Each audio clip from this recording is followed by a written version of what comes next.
Ano na naman kaya ang cravings ng buntis kanina mga inday? Kaya hindi natin nabidyohan yung cravings natin kanina kasi maghapon lang kaming nakahiga dito sa kwarto dahil super init. Pero bago yan, dito muna tayo sa ating video, panibagong araw, panibagong vlog. So at dahil day 30 na nga namin dito sa school, kaya ayan medyo energetic na tayo no, dahil malapit na nga kaming mag-pee out. Excited na ang mga inahan. Charing! Sino ba naman ang hindi excited na mag-pee out guys no? May natutunan ka pa dito sa school at may pera ka pa. Kaya sinong inahan nga dili ma-excited? Sino ba naman ang hindi ma-excited guys nung may libre ka ng pambili ng mga school supply pagpasukan na?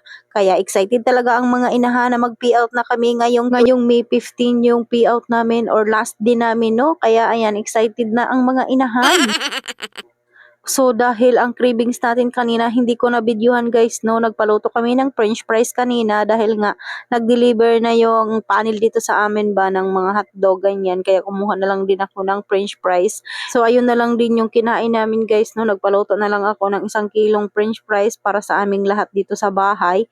At pagtapos namin kumain ay natulog na kami kanina guys no, dahil super init talaga doon sa may tindahan, grabe kainit. Tapos ngayong hapon, ayan, katatapos lang din namin maningil doon sa Paranas at diretso na nga kami dito sa aming abuhan dahil wala kaming mainit na tubig, no? At magsasaing na rin kami dahil medyo madilim-dilim na at magluluto pa nga ng hapunan.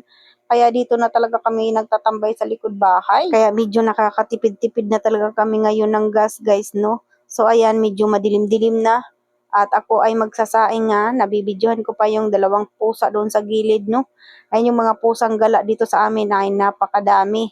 Tapos naglinis na rin ako dito sa kusina dahil kanina ay tulog kami, ay yung kabataan din natutulog nino, wala silang mga nagawa dito sa likod bahay namin guys, yung hugasin namin dahil nga nagluto sila ng fries kanina, ayan yung hugasan nakatambak no. Pag hindi mo yan inutusan sila na manghugas ng plato, ay hindi talaga yan sila manghuhugas ng plato. Walang kusa ba na maghugas ng plato, kaya ako habang naghuhugas ng plato ay daldal ng daldal si inahan. Sino ba namang hindi makapagdaldal guys no, dahil simula kaninang umaga hanggang gabi, yung hugasin namin ay tambak pa rin doon sa likod bahay, kaya ay naku, napadaldal talaga ng 100% ang inahan kanina. Kaya ayan, habang ako naghuhugas, nagdaldal nga ako doon. Tapos ayan, yung mga for the boys naman, tinawag ko sa likod bahay na sila na yung magluto ng ulam namin nga hapunan.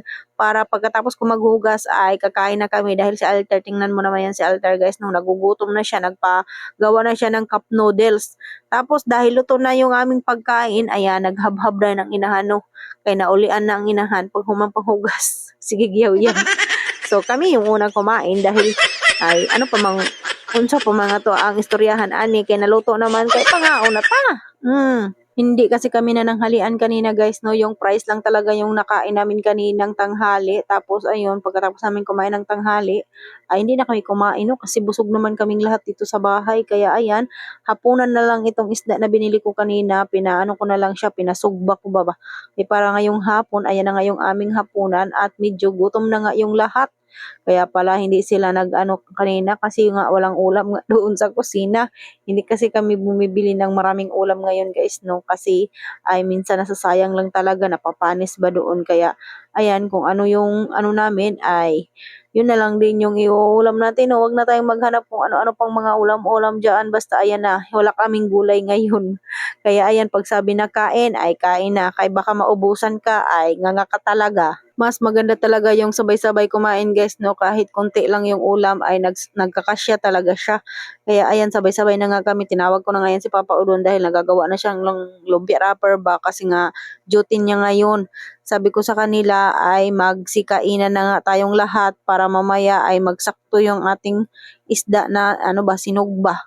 Kaya ayan, nagsikainan na kami. Si Ate Dronbe lang yung wala dyan dahil siya yung nagtitinda sa tindahan. So at dahil na malapit na ako matapos kumain dyan, kaya tinawag ko na si Ate Dronbe na siya na yung kakain guys no, dahil konti lang talaga yung kinakain ko paggabi kasi ayaw ko talaga yung para kang nasasakal sa kabusugan ba.